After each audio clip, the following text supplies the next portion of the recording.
En ce temps-là, comme Jésus parlait encore aux foules, voici que sa mère et ses frères se tenaient au dehors, cherchant à lui parler. Quelqu'un lui dit, « Ta mère et tes frères sont là dehors, qui cherchent à te parler. » Jésus lui répondit, « Qui est ma mère et qui sont mes frères ?»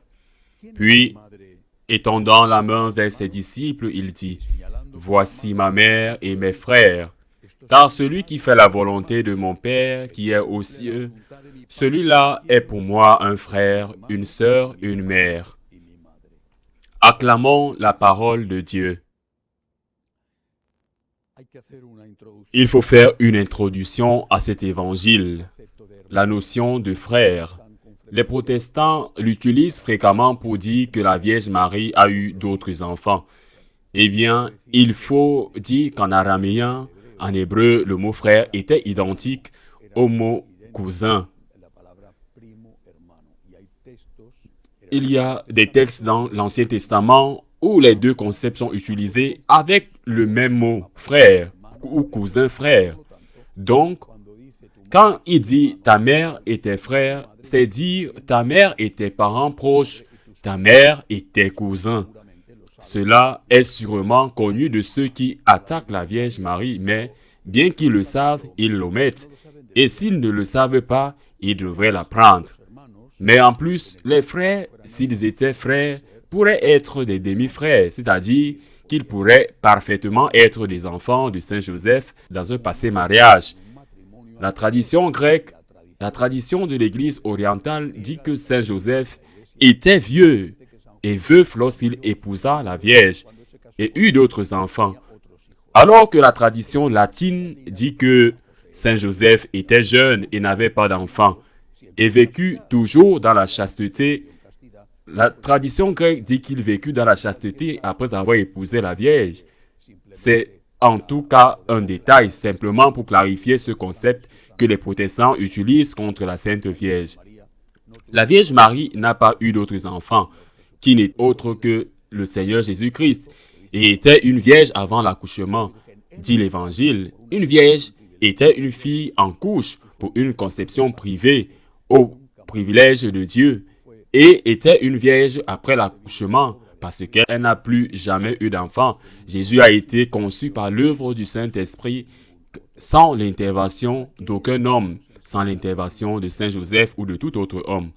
Maintenant que nous enseigne Jésus dans cet évangile, apparemment cela nous semble une réponse dure, bien que les mots écrits lorsqu'ils sont prononcés changent de sens plusieurs fois. Cette phrase peut être prononcée avec dédain, car qui sont ma mère et mes frères, ou elle peut être prononcée avec affection, qui sont ma mère et mes frères. Le Seigneur l'a fait pour passer un message. Ma mère et mes frères sont ceux qui accomplissent la volonté de Dieu. Quelle merveilleuse possibilité!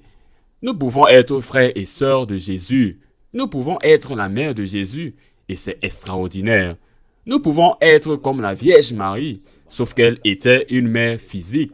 Nous pouvons être comme la Vierge Marie, faisant la volonté de Dieu, c'est-à-dire aimer Dieu et mettre sa parole en pratique. On peut imiter la Vierge dans sa maternité, c'est une chose merveilleuse, extraordinaire. Il n'y a pas de relation physique qui soit prioritaire ou privilégiée. Cette relation physique est unique et irremplaçable. Mais il y a une relation spirituelle que le Seigneur permet, que le Seigneur veut que nous ayons. Nous pouvons être ses frères et nous pouvons imiter la Sainte Vierge. Nous n'aimerons jamais Jésus comme sa mère l'a aimé, c'est évident.